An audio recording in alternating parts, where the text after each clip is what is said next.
So this is the Juno-6, possibly one of the most seminal synths of modern music history, to be honest. I got this synth maybe even around 15 to 20 years ago, and I bought it from an organist actually who used to play at Blackpool Pier, and he used to use it for his trumpet sounds, which was absolutely awful at, but I just got this great memory of this guy talking to me about how he used to accompany tigers onto the stage because they used to come from underneath the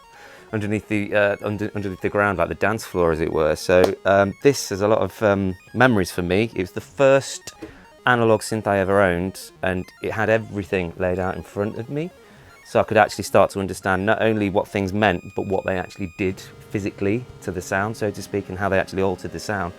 So it has a very close place to my heart. But yeah, and it kind of kick-started a real interest in sort of synthesis and analog synthesis. So synths have been a big part of my life and a big part of my enjoyment of music. So this came along after the Jupiter 8. The Jupiter 6 came along after that, which was a slightly lower spec version, more affordable.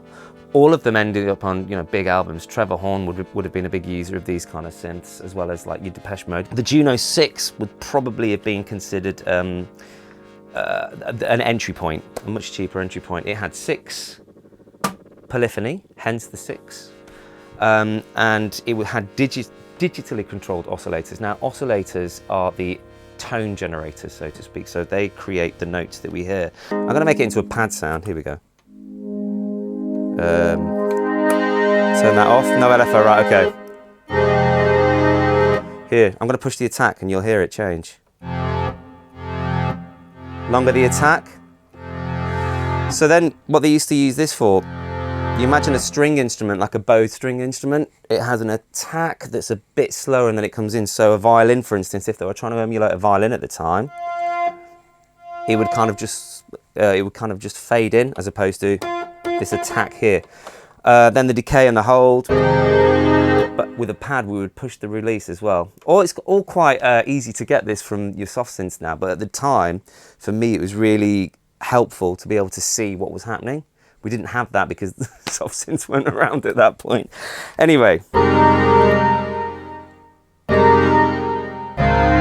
So there we go, we've got like a pad sound. Or if you have it set with a quick attack, pull the decay down and the sustain and a very short release, it will die. The more I pull the sustain down, the quicker it dies. And it gets shorter and shorter and shorter and shorter. And it's basically acting like a gate circuit. So it's only letting certain sounds through before it turns the volume down. Now, if you were to apply this to an arpeggiator, an arpeggio, that's very quick. You've got the pulse. Now if I open that out, it almost turns into a note.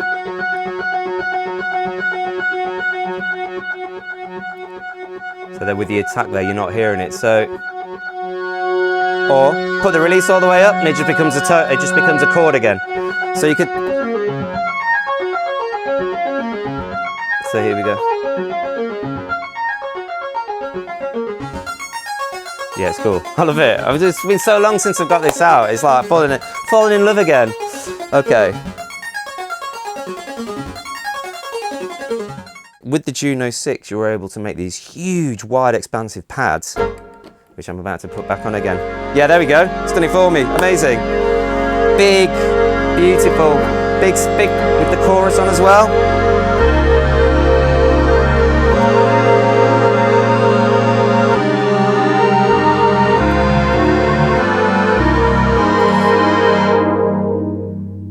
Or what you would call sort of clav-like sounds. So if I just stop that now and take hold off. Yeah. Yeah. Or the arpeggiators. Really quite moody, I love them. The arpeggiator's my favourite, I think. Love it.